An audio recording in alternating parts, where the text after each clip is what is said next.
வணக்கம் நண்பர்களே. உச்சநீதிமன்றத்தில் தமிழக முதல்வர் ஸ்டாலின் மீதான நிலுவையில் உள்ள ஒரு வழக்கை குறித்து நீண்ட காலமாக நான் பேசிட்டு வரேன், பதிவு போட்டு வரேன்.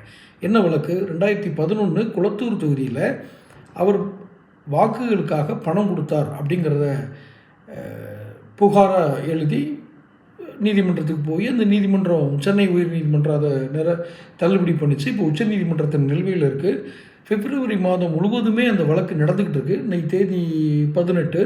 நேற்று அந்த வழக்கு விசாரணைக்கு வந்தது.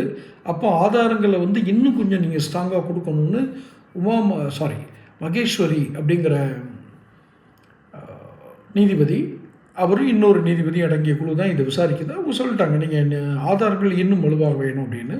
நேற்று சில புதிய ஆதாரங்கள் கொடுக்கப்பட்டிருக்கு. அதாவது டிஜிட்டல் எவிடன்ஸ். அது என்ன டிஜிட்டல் எவிடன்ஸுங்கிறது கோர்ட்டுக்கு தான் தெரியும். ஆனால் டிஜிட்டல் எவிடன்ஸ் அது.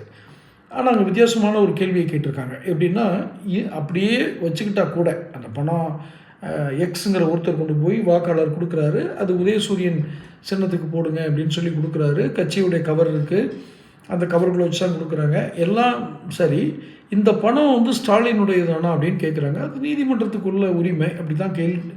ஏன்னா சந்தேகத்துக்கு அப்பாற்பட்டு தான் ஒரு தீர்ப்பு சொல்லணும். உயர்நீதிமன்றம் தள்ளுபடி பண்ண வழக்கு உச்சநீதிமன்றத்துக்கு வந்திருக்கு. அப்போ இன்னும் கொஞ்சம் தெளிவாக இருக்கணுன்றனால அப்படி கேட்டிருக்கலாம். ஆனாலும் இப்போ என்ன ஸ்டேஜில் இருக்குன்னா, ஸ்டாலினுக்கு ஒரு சம்மன் அனுப்பி நேரில் ஆஜராகி இந்த சாட்சியங்களுக்கெல்லாம் அவர் பதில் சொல்லணும். இந்த சாட்சியங்களை உண்மைதானா இல்லையான்ற பதில் சொல்லணும். குறுக்கு விசாரணை பண்ணுவாங்க எதிர்த்தரப்புலேருந்து. இது எல்லாத்துக்கும் இவர் பதில் சொல்லணும். இதுதான் இப்போ இருக்கிற நிலைமை.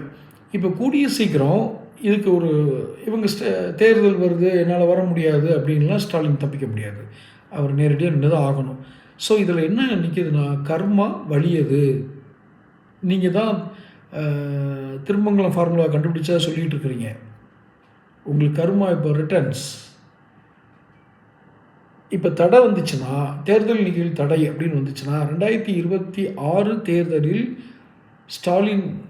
தமிழக முதல்வர் ஸ்டாலின் தேர்தலில் போட்டியிடுவதற்கு தடை வந்துடும். தடை வந்துடுச்சுன்னா, அவர் ஏற்கனவே பையனை கொண்டு போய் முன்னாடி நிறுத்தி முதல்வராக்குன்னு தான் நினச்சிட்டு இருக்கிறாரு. இருந்தாலும் திமுகவிற்கு அது பெரிய அவப்பேரை ஏற்படுத்தி கொடுக்கும். உறுதியாகிடுச்சுன்னா, கிட்டத்தட்ட உறுதியாக போகுது. 90% உறுதியாகிவிட்டது. இப்போ இந்த தண்டனைன்னு வந்துடுச்சுன்னா, நிச்சயமாக ஸ்டாலினுக்கு தேர்தலில் திமுகவிற்கு பெரிய அடி கிடைக்கும். அப்போ அந்த கட்சியை காப்பாற்றுறதுக்கு இருக்கிற ஒரே ஆள் அழகிரி அவர்கள் தான். இதைத்தான் நான் ரொம்ப மாதமாக சொல்லிட்டு இருக்கிறேன். ஸ்டாலினுக்கு இந்த தடை வரும், இந்த வழக்கு ஒரு மிகப்பெரிய சவாலாக இருக்கும். நிச்சயம் அந்த வழக்கில் சைதை துரைசாமி வென்று விடுவார். அதை எதிர்த்து வழக்கு போட்டவரே அவர் தான். என்ன நடக்கிறது தொடர்ந்து பார்க்கலாம்.